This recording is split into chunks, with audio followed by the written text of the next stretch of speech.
And so I ask myself, should I keep on watching Chaos Child? Hell yeah! Whilst I currently would not call Chaos Child a great anime, it's definitely a really watchable anime. I mean, the animation is solid and the setup is weird enough to hook me in, and the only thing that's really letting this series down thus far are the bland characters who I currently do not care about, but hopefully as the series progresses, we'll get more insights into the characters. So far they are showing some hints of interesting traits, so now I'm hoping this anime will eventually build on said traits. So in episode 2 of Chaos Child, Takeru follows the blonde girl Hine who said Takeru was going to die in episode 1. Clearly Hine has some idea of what's happening in Shibuya and why people are dying in strange ways and why there are all these weird sumo stickers stuck up in places overlooking the murder scenes. Hine and this detective talk inside a cafe with Takeru and his friend in the back of the cafe, listening to them. Yep, Takeru is totally hidden and there's no way Hine can see him or anything. Anyway, Hine reveals that she knew the guy who died horribly in the previous episode,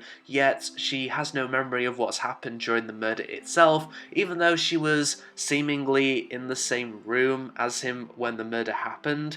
Okay, how unhelpful. Then Takeru picks up some words being said by the detective and Hine, and Takeru has this vision that the Zumo stickers are actually cameras that can record the murders. Takeru's vision was the best part of this episode, as it showed Takeru's theory in a creepy way, rather than us getting shown Takeru explaining his theory to his friends, i.e. lazy exposition. And the vision is creepy because it's a very realistic vision. It is very possible that the Zumo stickers are actually hidden alien cameras, and this connects with the next conversation the detective has with this newscaster girl who broadcasted a news article concerning the Zumo stickers. The newscaster girl explains that the internet can essentially manipulate people with false info and real info. I know, right? Very cyberpunky. So perhaps those alien cameras were created in order to spread information about the whole return of the new generation madness, to influence the public and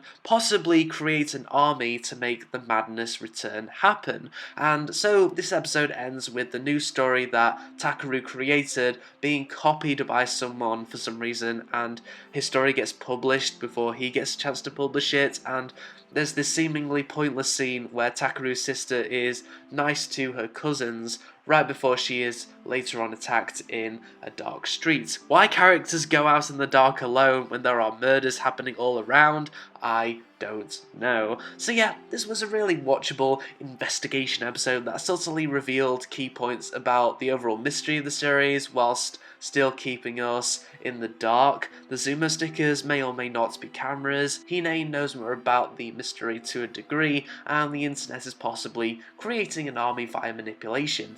I know, this episode did not give us very clear answers, but I suppose that's all part of the fun of this full mystery anime series. This episode had a couple of genuine creepy moments, one being Takeru's vision, and then the newscaster girl hinting at the idea that the internet can, and probably already has, manipulated to an extreme degree. The animation, especially the framing, was really solid and easy on the eyes in this episode, unlike that other anime I'm reviewing this season, but like I mentioned earlier, the characters are boring. I wouldn't have minded if the supporting characters, like just the supporting characters, were boring, but even the leads, Takeru and his sister, have nothing unique or interesting about them. I was just watching this episode wishing Takeru was actually some kind of super badass investigator who never got phased and did crazy things to get the truth out there, but no, he's just a normal guy with glasses who lives in a camper.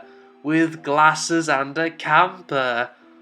Oh my goodness, if there is zero character development in the next episode or two of this anime, I suppose we'll just have to put up with the characters for now and focus more on the mystery, which actually does get development.